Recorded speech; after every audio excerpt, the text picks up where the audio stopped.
அண்ணே என்னங்க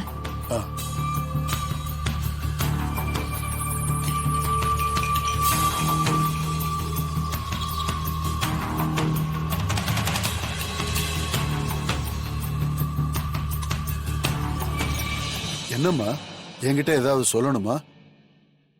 அண்ணே வர்ஷினிக்கு அவ கோவம்லாம் சரியாகிறதுக்கு கொஞ்சம் நாள் ஆகும். அது வரைக்கும் நாம தான் கொஞ்சம் பொறுமையா இருக்கணும். புரியுதுமா, அண்ணா ஒண்ணுமே சொல்லலையே. இல்லண்ணே, இப்போ அவ உன் மருமக, அவகிட்ட நீங்களும் அண்ணியும் சில விஷயம்லாம் எதிர்பார்ப்பீங்க. அது நடக்கலங்கிறப்ப உங்களுக்கு வருஷம் மேல கோவம் வரும். அதான். மீனா, என்ன பேசுற நீ? குழந்தைல இருந்து அவளை தூக்கி வளர்த்த தாய்மாமண்ணா. அவ என்கிட்ட கோவமா பேசுறது, மூஞ்சிய காட்டுறது, அதெல்லாம் எனக்கு ஒரு பெரிய விஷயமே கிடையாதுமா. ஒன்னு சொல்றேன், நல்லா புரிஞ்சுக்க. நம்ம வர்ஷினி வேற குடும்பத்துல போய் வாக்கப்பட்டிருந்தா கண்டிப்பா இதெல்லாம் பிரச்சனை ஆயிருக்கும். ஆனா நம்ம அப்படி இல்லையம்மா, ஒண்ணுக்குள்ள ஒண்ணு. நீ என் தங்கச்சி, விட்டுருமா. நீ இதெல்லாம் நினைச்சு கவலைப்பட்டு உடம்ப கெடுத்துக்காத, சரியா?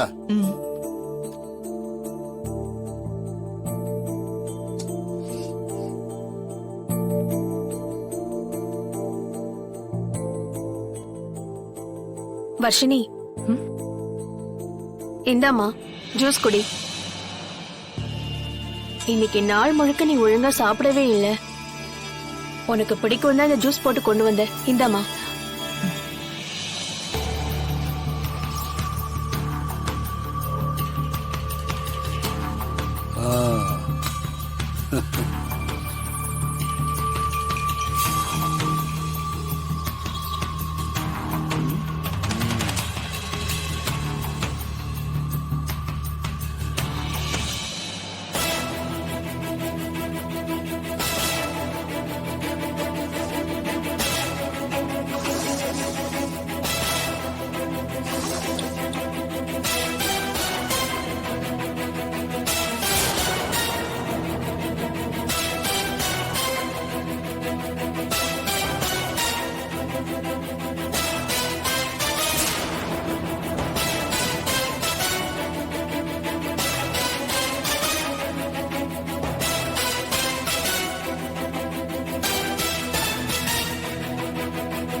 வர்ஷினி, என்னாச்சுமா?